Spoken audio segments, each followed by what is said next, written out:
La prisión de Puente Grande es la prisión más fortificada de México. Con sus muros impenetrables y su imponente red de seguridad, esta cárcel no se parece a ninguna otra. 2 guardias por cada prisionero y un sinfín de medidas de seguridad. Esto se debe a que no es una prisión común. La razón de esta medida es que la prisión estaba dedicada a albergar a los criminales más peligrosos de México.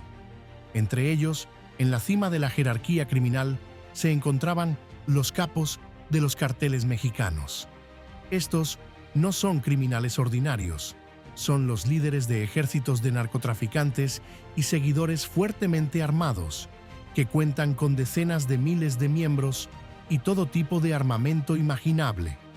Por lo tanto, un ataque repentino a la prisión siempre era una posibilidad. Debido a esto, las redes de seguridad de la prisión fueron doblemente fortificadas con pesado hormigón reforzado con el tipo de acero más fuerte, torres de vigilancia, guardias fuertemente armados y puntos de control en el camino hacia la prisión. En resumen, la prisión era comparable a una base militar. En esta fortaleza estaba encarcelado El Chapo, el narcotraficante más famoso y peligroso en la historia de México y del mundo. Él es el líder del Cartel de Sinaloa, considerada la banda de drogas más peligrosa del planeta. El cartel fue nombrado así por el estado de Sinaloa, de donde provenían sus miembros principales.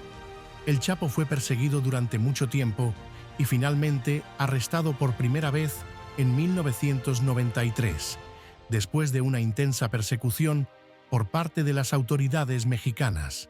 Sin embargo, aunque el Chapo fue encarcelado, esto no le impidió dirigir su imperio desde dentro de la prisión. Lo logró a través de sobornos millonarios a oficiales y guardias de la prisión, lo que le proporcionó comodidades extraordinarias. Vivió como un rey en la prisión. Le conseguían alcohol, mujeres y toda la comida que deseaba. Incluso se le permitía recibir visitas de sus 2 esposas y sus amantes, quienes podían quedarse con él durante días. Además, tenía acceso a teléfonos para seguir dirigiendo su organización desde el interior de la cárcel. La persona que más facilitó la vida de El Chapo dentro de la prisión fue Dámaso López, quien ocupaba el cargo de subjefe de seguridad en la prisión de Puente Grande. El Chapo sobornó a Dámaso López hasta el punto de que se convirtió en su mano derecha. Le obsequió una casa, un coche, regalos y un enorme salario. Esto fortaleció su relación y se hicieron amigos. Así, Dámaso fue la principal razón por la que el Chapo estaba completamente cómodo dentro de la cárcel, hasta el punto de que podía hacer lo que quisiera. Durante su periodo de encarcelamiento, el Chapo no solo pudo dirigir su banda, sino que también logró desarrollar una nueva forma de tráfico de drogas desde dentro de la prisión. Este método no fue su creación original, pero él y su organización revolucionaron su implementación: el tráfico de drogas a través de túneles. El Chapo contrató a ingenieros, arquitectos y especialistas para construir túneles a un nivel profesional. Su objetivo principal era Estados Unidos, el mercado más rentable para ellos. El Chapo y su banda, el Cartel de Sinaloa, ya no necesitaban contrabandear drogas por aire, mar o tierra. Se convirtieron en contrabandistas a través de túneles subterráneos, lo que les permitió aumentar la tasa de contrabando de manera exponencial.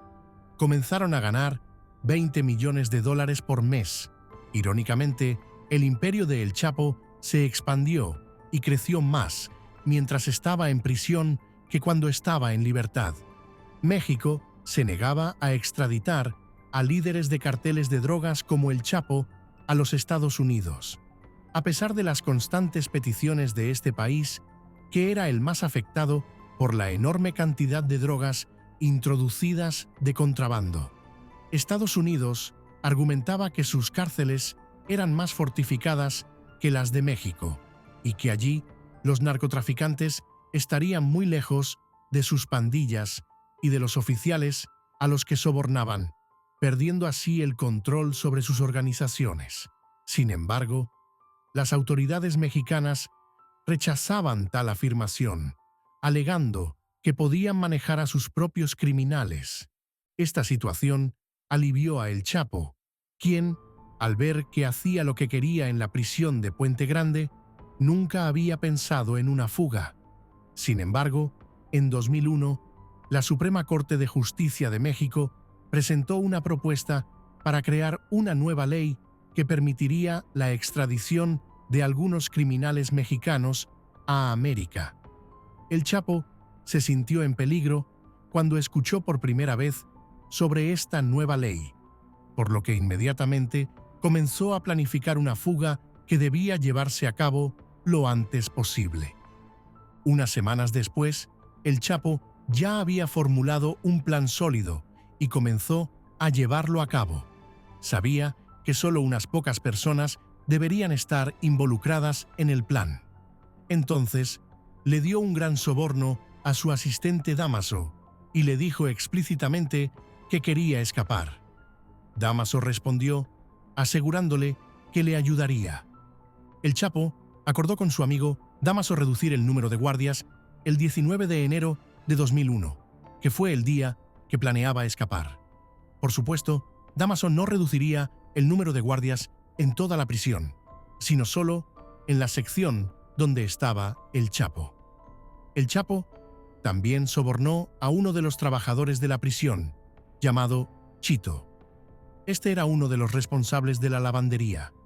Su tarea principal era recoger la ropa sucia de los reclusos y ponerla en un carro que se llevaba fuera de la prisión y se colocaba en una furgoneta que lo transportaba a la lavandería. Si te está gustando el video, no olvides seguir el canal de YouTube y dar un like a este video. Chito era la mejor elección para el Chapo porque era un trabajador común, fuera de la vista, que solo hacía sus tareas diarias habituales y a ninguno de los guardias le importaba. El día D llegó el 19 de enero de 2001. Chito abrió la celda de El Chapo y le ayudó a meterse en el carro de la lavandería, lo cubrió con ropa y empujó el carro. Podían hacer todo esto cómodamente debido al bajo número de guardias en esa sección. En un momento, mientras Chito empujaba el carrito, llegó a una de las puertas de la prisión, donde había un guardia. Chito detuvo el carrito y lo dejó para hablar con el guardia y pedirle que abriera la puerta, pero debido al peso de El Chapo, el carrito comenzó a moverse hacia atrás por sí solo. En ese momento, El Chapo temía que el carrito golpeara la pared, se volcara y él cayera, exponiendo así su plan. Sin embargo, su amigo Chito rápidamente corrió y se colocó detrás del carro, sosteniéndolo antes de que chocara contra la pared. Continuaron su camino normalmente hacia los estacionamientos de la prisión, donde un auto los esperaba. El Chapo inmediatamente se metió en el maletero y salieron de la prisión. Cabe mencionar que el coche era conducido por uno de los guardaespaldas de la novia de El Chapo. Por esta razón, cuando salieron por la puerta de la prisión, nadie los detuvo ni siquiera registró el coche. Los liberaron de inmediato. A pesar de que la fuga se descubrió rápidamente, la persecución se retrasó porque la mayoría de la policía local estaba en el bolsillo del Chapo. No hicieron un movimiento de inmediato, dándole la oportunidad de alejarse considerablemente de la prisión. Posteriormente, la Policía Federal recibió la noticia de la fuga de El Chapo. Esta fuerza policial es más difícil de sobornar que la policía local, por lo que las fuerzas federales comenzaron la persecución. Mientras tanto, los hombres de El Chapo lo esperaban en algún lugar cerca de la prisión. Cuando los alcanzó, cambiaron de coche y lo llevaron en un vehículo blindado a otro lugar donde un helicóptero los estaba esperando. Subió al helicóptero y lo trasladaron a otro punto, donde esperaba otro coche blindado. Lo movieron a 4 ubicaciones diferentes para evitar ser rastreado. El último coche que tomó el Chapo fue en la Ciudad de México. Mientras conducían por las calles, el Chapo miró a su alrededor y descubrió que estaba rodeado de coches de policía y motocicletas. Estaba tan estresado y preocupado que le preguntó al conductor cómo lograron rastrear su ubicación. El conductor le aseguró que no tenía nada de qué preocuparse, porque todos los policías estaban allí para su protección. El Chapo tomó un respiro profundo y se sintió aliviado. La policía corrupta lo rodeaba para que la policía honesta no pudiera alcanzarlo. Nadie esperaría que el Chapo fuera escoltado por tantos coches de policía. Lo acompañaron hasta que llegaron a una de las casas seguras de la organización. La fuga de El Chapo, en 2001, lo había convertido en una leyenda, hasta el punto de que la mayoría de la gente comenzó a pensar que estaba por encima de la ley e era intocable. A pesar de que las autoridades mexicanas dedicaron considerables recursos a la persecución de El Chapo, no pudieron alcanzarlo. El Chapo permaneció libre durante 14 años. Durante ese tiempo, se movía entre sus casas seguras secretas, muchas de las cuales estaban en áreas aisladas en las montañas. En estos 14 años, el imperio de El Chapo creció de manera desmesurada. Solía contrabandear cocaína a América por valor de miles de millones de dólares anualmente. La expansión de la organización de El Chapo y las áreas que habían tomado bajo su control en México alcanzaron un nivel sin precedentes. El cartel de Sinaloa se había convertido en el cartel de drogas más grande del mundo, sin competencia, hasta el punto de que se consideraba el más grande de la historia, superando al cartel de Medellín de Pablo Escobar. Alcanzar este nivel de poder, influencia y control es imposible sin violencia. Por lo tanto, los actos violentos eran desenfrenados, especialmente en las ciudades del norte de México, las cuales están bordeadas por Estados Unidos y se utilizan en el tráfico de drogas. Fue como una guerra.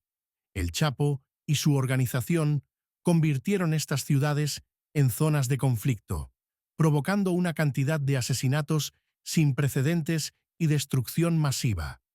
El Chapo logró destruir a todas las bandas rivales una tras otra, tomando control de las zonas norteñas.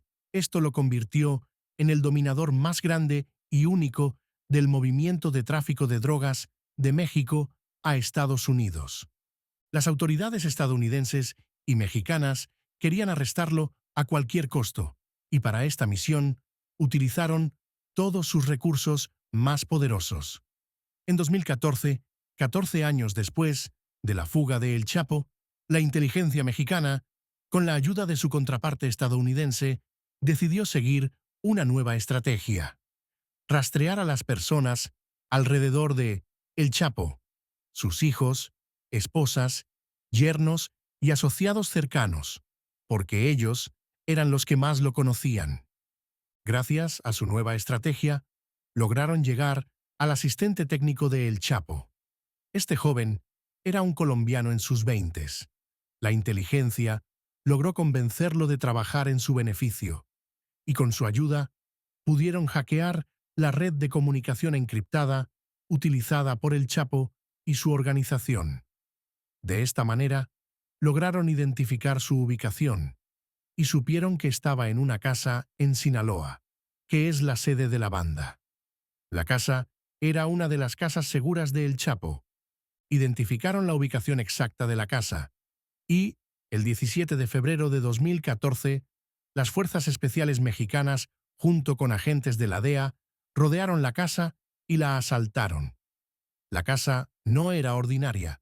Detrás de la puerta principal había otra puerta de acero.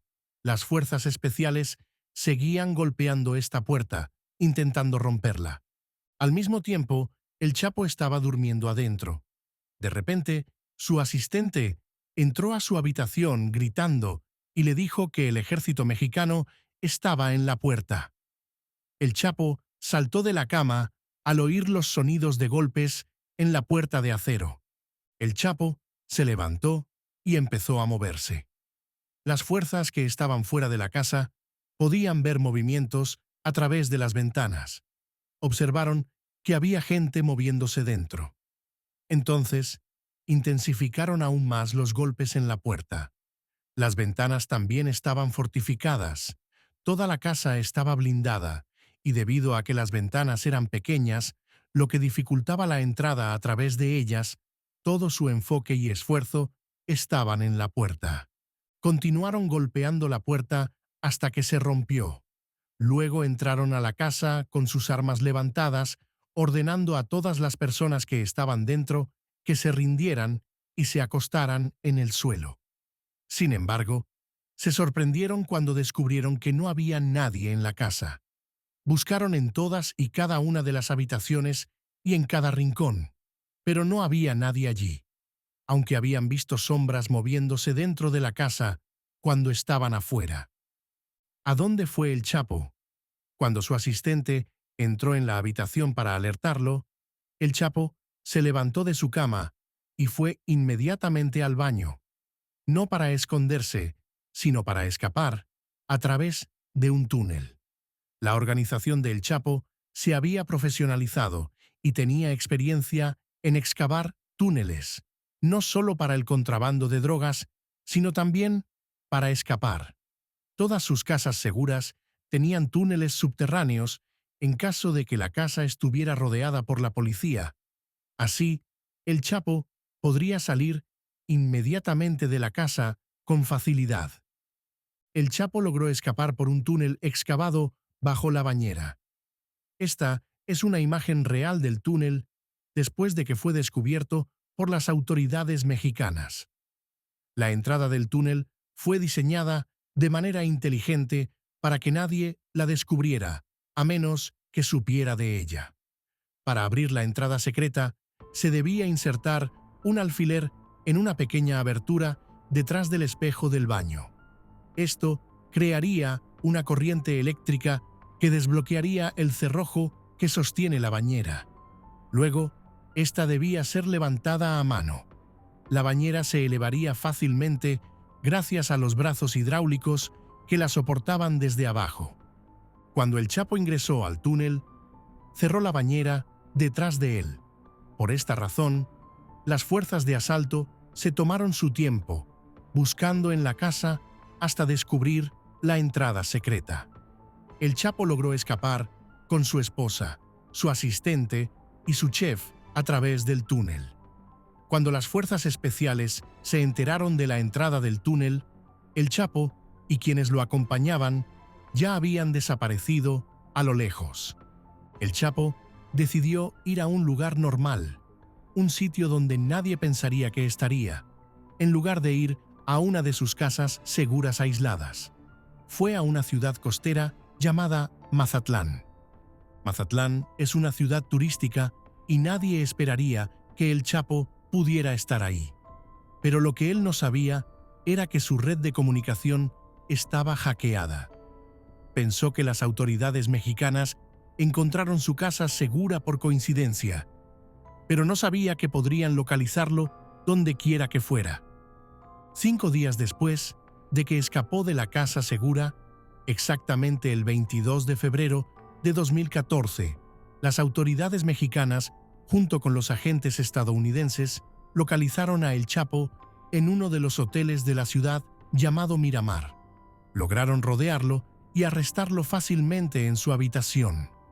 La imagen adjunta es una foto real de él en el momento de su arresto. No tenía protección ni guardias y no esperaba que pudieran identificar su ubicación fácilmente porque básicamente no sabía cómo lo estaban rastreando o que su teléfono había sido hackeado.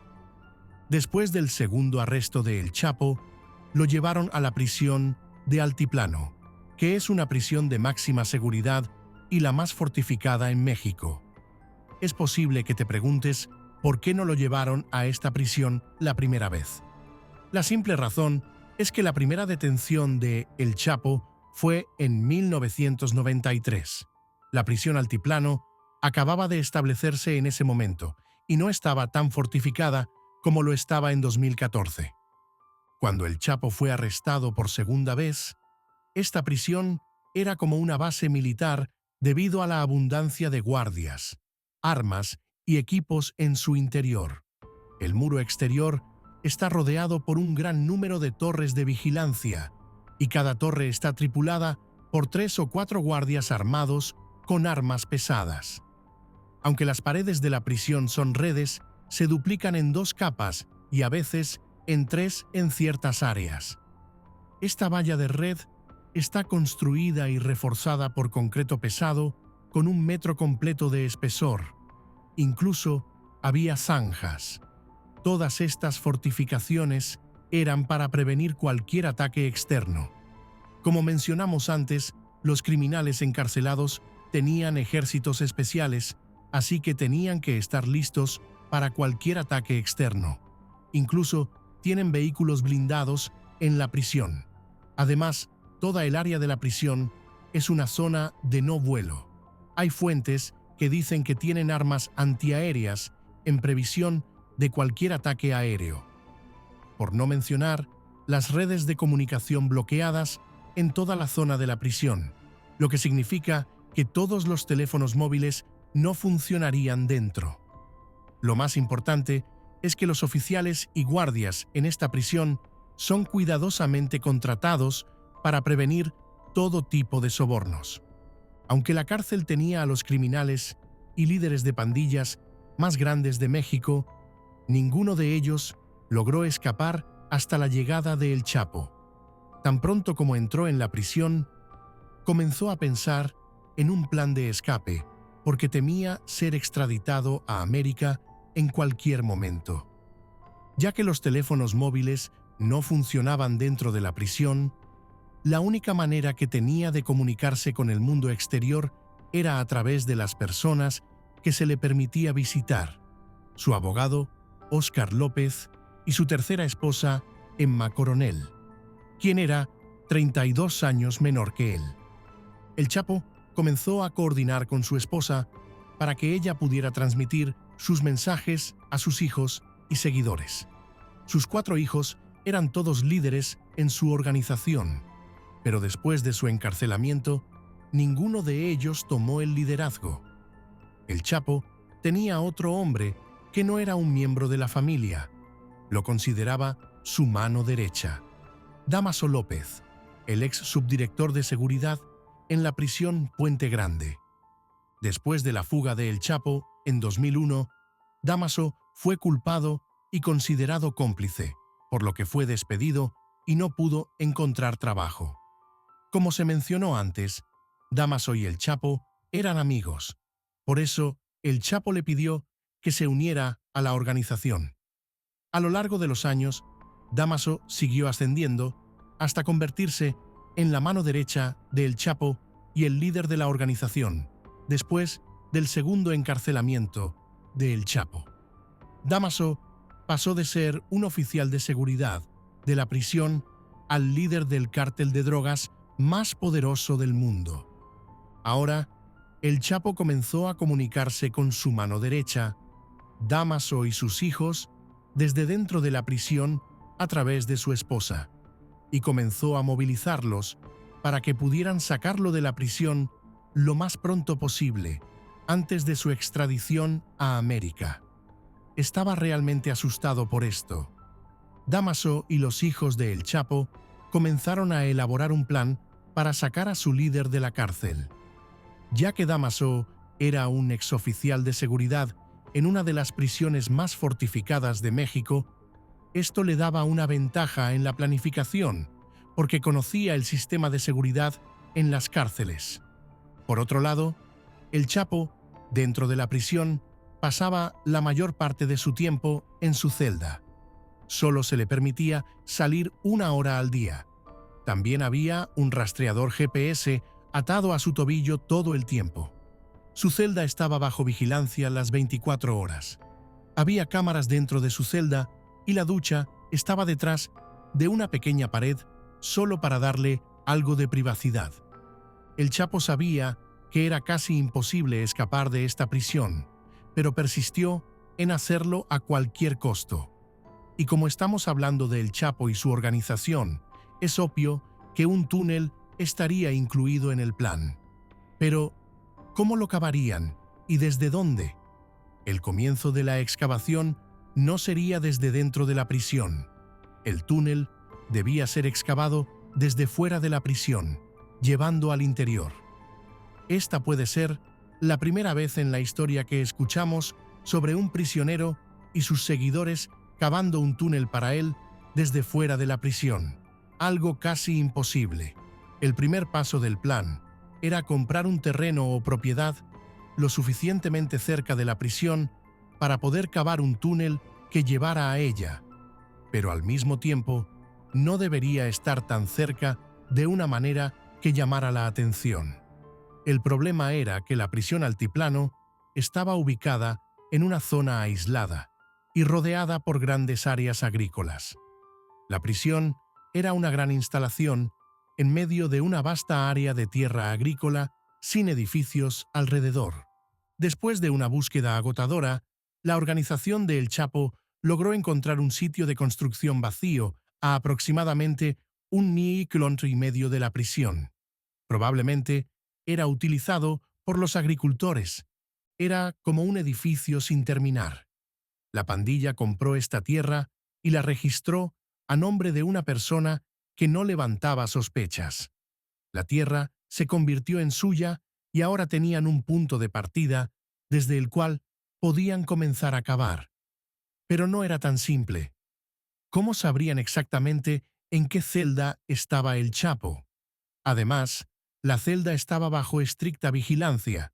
Incluso si lograban cavar el túnel y llegar hasta allí, ¿cómo lo sacarían sin ser descubiertos? El único punto ciego era esa pequeña ducha detrás de una pared. Por lo tanto, la única salida posible del túnel debía estar en esa pequeña plaza de duchas. Pero ¿cómo podrían excavar un túnel subterráneo desde fuera de la prisión, de casi 1,5 kilómetros de largo, sin ver nada, y abrir una abertura específicamente en ese lugar? El plan parecía imposible. Llegar a la celda en sí era un gran logro, sin mencionar lo difícil que era apuntar exactamente a ese espacio tan reducido. Para resolver este problema, el Chapo tuvo una idea brillante que ayudaría a sus hombres a identificar la ubicación de su celda y el pequeño espacio detrás de la pared. Se inspiró en el rastreador GPS que llevaba en el tobillo. La idea era introducir de contrabando un GPS que él colocaría en el espacio de las duchas para que los hombres que cavaban el túnel pudieran identificar fácilmente la ubicación exacta. El plan era perfecto, pero el problema era cómo introducir el dispositivo GPS. El altiplano era la prisión más fortificada de México y era casi imposible ingresar cualquier objeto. Había numerosos puntos de control dentro y fuera de la prisión, y no permitían pasar ninguna herramienta que pudiera usarse para escapar o como arma. Entonces, el Chapo tuvo otra idea inteligente. Pidió a su esposa que le dijera a la pandilla que insertaran el pequeño dispositivo GPS dentro de un reloj. De esta manera, el dispositivo podría cruzar todos los puntos de control sin levantar sospechas. Su esposa logró pasarle el reloj fácilmente, ya que nadie sospechaba de ella. Para los guardias, era solo un reloj normal que no representaba ningún peligro. Gracias a ese reloj con el GPS, los hombres de El Chapo lograron identificar la ubicación exacta de ese punto específico detrás de la pequeña pared. Ya habían comenzado el proceso de excavación hacia la prisión, pero cuando obtuvieron la ubicación exacta, supieron cómo dirigir la excavación con un 100% de precisión en la dirección correcta. Como mencionamos antes, eran expertos en cavar túneles, y el túnel que construyeron fue un trabajo de ingeniería asombroso y profesional en todos los niveles. La entrada del túnel comenzaba en el edificio. Al mirar la apertura, se podía ver una enorme cantidad de soportes de madera. Una vez dentro, a 10 metros de profundidad, se podía notar que no era solo un túnel de escape ordinario. Estaba construido meticulosamente y, sin duda, era el mejor túnel de escape jamás construido en la historia de las fugas de prisiones. Un túnel de esa magnitud requería muchos trabajadores.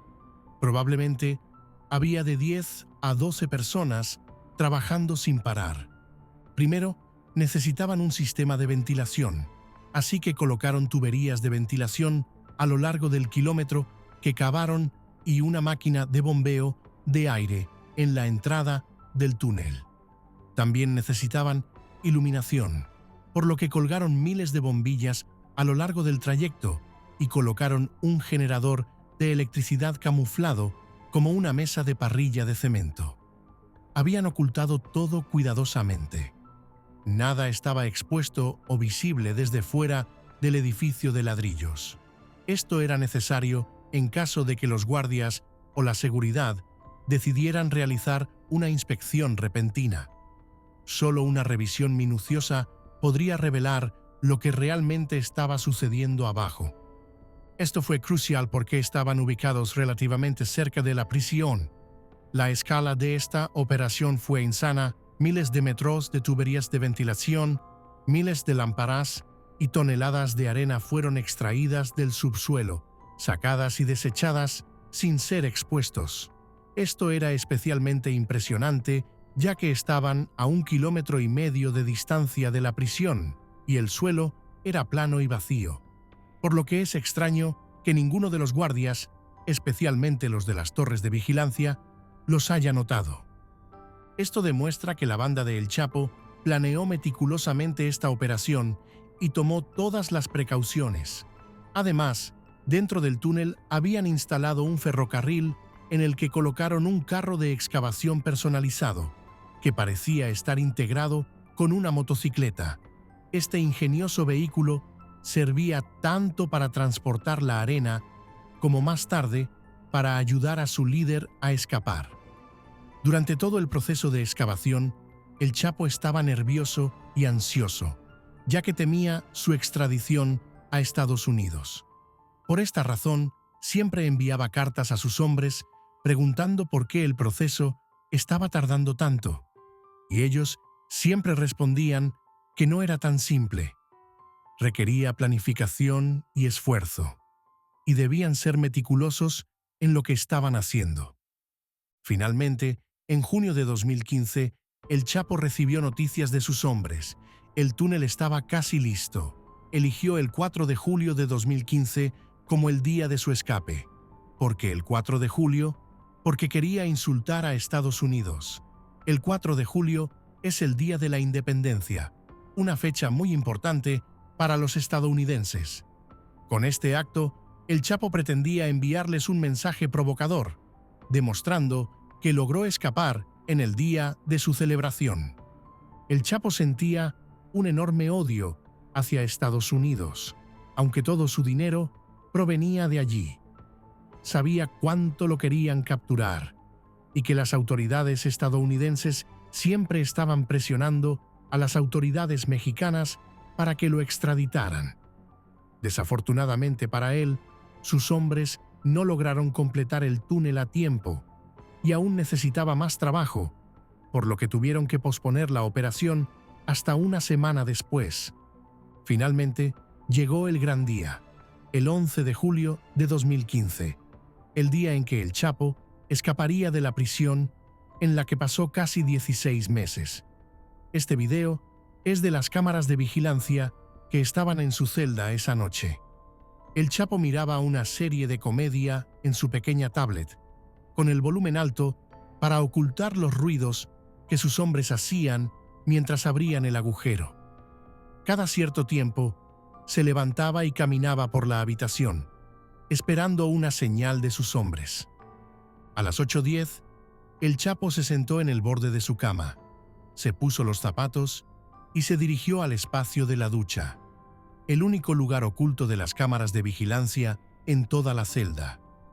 Desde ese momento, el Chapo desapareció. Entró en la apertura del túnel y descendió por una escalera subterránea. Allí se encontró con el hermano de su esposa, quien le indicó que subiera a la carreta y le pidió que se apresurara. El Chapo subió al carro y lo condujo lo más rápido posible por el túnel. Cuando llegó al otro lado, subió al edificio de ladrillo donde lo esperaba un quad. Se montó en él junto a uno de sus hombres y se marcharon. Los guardias de la prisión tardaron 40 minutos en descubrir la fuga. Notaron en las cámaras de vigilancia que el Chapo no estaba en su celda y fueron a verificar. Al principio pensaron que podría estar escondido detrás de la pared de la ducha, pero se sorprendieron cuando encontraron la apertura del túnel. Las sirenas se activaron inmediatamente, declarando un estado de alerta, pero ya era demasiado tarde. Para entonces, el Chapo ya había recorrido una gran distancia. Luego llegó a un gran camión, subió al remolque y sus hombres cerraron bien el compartimento para que no fuera visto. Luego, el camión condujo durante aproximadamente 2 horas hasta llegar a una ciudad llamada San Juan, ubicada en un área de Querétaro. El Chapo subió a un jet privado, cuyo piloto era uno de los más confiables para él y toda su pandilla. Con el tiempo, el Chapo tomó todas las precauciones necesarias y no dejó nada al azar. Había 2 jets. El primero llevaría a El Chapo a su destino, y el segundo volaría para despistar a cualquiera que pudiera estar persiguiéndolo. El Chapo decidió esconderse en una de sus casas seguras, una propiedad parecida a un castillo ubicada en las montañas de Sinaloa, conocida como El Cielo. Era el lugar más fortificado y seguro para él. La fuga de El Chapo causó gran vergüenza a las autoridades mexicanas, porque hacía solo un año se habían jactado de su arresto frente al mundo, considerándolo el mayor logro en la guerra contra las drogas y el crimen. Las autoridades mexicanas emplearon una gran parte de sus fuerzas y recursos para cazar a El Chapo a cualquier costo. Si El Chapo se hubiera mantenido escondido en sus casas secretas en las montañas, habría sido muy difícil para las autoridades rastrearlo. Sin embargo, El Chapo siguió moviéndose de una ciudad a otra, visitando su cuartel general, reuniéndose con sus seguidores y dándoles órdenes. Esto era crucial para mantener su control y liderazgo sobre la pandilla, pero lo ponía en peligro y facilitaba su rastreo, especialmente porque las autoridades mexicanas contaban con el apoyo de los estadounidenses, que cooperaron plenamente en el caso de El Chapo. Las autoridades estadounidenses proporcionaron a los mexicanos todo tipo de tecnologías recién desarrolladas para rastrear y monitorear. Con esta ayuda, la inteligencia mexicana logró localizar una casa en Los Mochis, una ciudad en el norte del estado de Sinaloa. El equipo de inteligencia notó movimientos de la banda de El Chapo en esa casa. Comenzaron a escucharlos a escondidas y notaron que usaban el apodo La Abuela para referirse a una persona específica. Decían, por ejemplo, «La abuela viene, prepárate para la abuela». Era evidente que se referían a una persona en particular con este apodo que parecía importante, y el equipo de inteligencia sospechaba que podría tratarse del mismo El Chapo. En efecto, al día siguiente llegó un convoy de 3 coches, lo que dejaba claro que era para una persona de gran importancia. La primera vez que llegaron los coches, entraron directamente al garaje y los agentes que vigilaban el lugar no pudieron identificar a la persona que estaba dentro del vehículo. Así que la inteligencia mexicana continuó escuchando sus llamadas y monitoreando la casa por un tiempo, durante el cual estuvieron casi seguros de que el Chapo se encontraba dentro. Esto se confirmó tras escuchar su voz, o lo que parecía ser su voz, a través de las escuchas telefónicas. Además, los preparativos y la protección que se desplegaron no habrían sido para alguien más que para él. En la mañana del 8 de enero de 2016, 6 meses después de la fuga de El Chapo, las fuerzas mexicanas decidieron asaltar la casa. Un grupo de fuerzas especiales rodeó el lugar, respaldado por agentes de la DEA, y asaltó la vivienda. Entonces se desató un sangriento enfrentamiento armado entre las fuerzas especiales y los seguidores de El Chapo. El conflicto fue violento y las bajas se contaron solo entre la pandilla. En cuanto a las fuerzas especiales, algunos agentes resultaron heridos, pero no hubo fallecidos gracias a la meticulosa y bien planificada operación. Después de que terminó la pelea, no encontraron a El Chapo. Había escapado por segunda vez a través de un túnel subterráneo. Este túnel estaba oculto tras una puerta secreta y le permitió huir, mientras sus seguidores luchaban contra las fuerzas especiales. Escapó junto a uno de sus asistentes cercanos y al salir del túnel robaron un coche que pasaba por la calle. Las fuerzas de seguridad no solo rodeaban la casa, estaban repartidas por toda la zona. Cuando recibieron la noticia de la fuga, las patrullas comenzaron a rondar inmediatamente. A unos 20 kilómetros de la casa, en uno de los puestos de control, 4 oficiales de la Policía Federal lograron arrestar a El Chapo y a su asistente. El Chapo intentó sobornarlos de inmediato, pero desafortunadamente, para él, no eran oficiales corruptos y rechazaron su oferta. Esto lo enfureció y comenzó a actuar de manera irracional, insultando y amenazando a los oficiales, quienes ignoraron sus palabras. Los oficiales le tomaron una foto y la enviaron a su comandante, quien les informó que las fuerzas especiales estaban en camino. Además, les advirtió que los hombres y asociados de El Chapo se estaban movilizando y preparando para un ataque con el fin de rescatar a su líder. El comandante les ordenó que se refugiaran en un motel cercano y que se prepararan para cualquier ataque repentino de la pandilla de El Chapo. Los 4 oficiales y El Chapo tomaron una de las habitaciones del motel, donde esperaron y monitorearon la situación. Después de un rato, comenzaron a escuchar los sonidos de coches que se acercaban desde la distancia, como si fuera una gran procesión que se movía lentamente hacia ellos. En ese momento, El Chapo sonrió maliciosamente y dijo a los policías: «Ahora probablemente deseen haber aceptado mi oferta». Sin embargo, su sonrisa rápidamente se transformó en una mirada de sorpresa y desesperación cuando la procesión de coches llegó, y se dio cuenta de que no eran sus hombres, sino un gran número de soldados del ejército y fuerzas especiales. Las fuerzas de seguridad rodearon rápidamente el motel, asegurando todas las entradas y salidas. Los hombres de El Chapo, al ver la fuerte presencia militar en la zona, no se atrevieron a acercarse. El Chapo fue arrestado por tercera vez y enviado de vuelta a la prisión del Altiplano, la misma de la que había escapado anteriormente. Esta vez, sin embargo, estaba bajo una vigilancia aún más estricta. A pesar de ello, El Chapo comenzó a buscar otra salida y empezó a planear una nueva operación de escape. Envió mensajes a su banda pidiéndoles que lo hicieran de nuevo. Según algunos miembros de la pandilla, realmente habían comenzado a trabajar en una nueva operación de escape, y lo curioso era que planeaban hacerlo de la misma manera.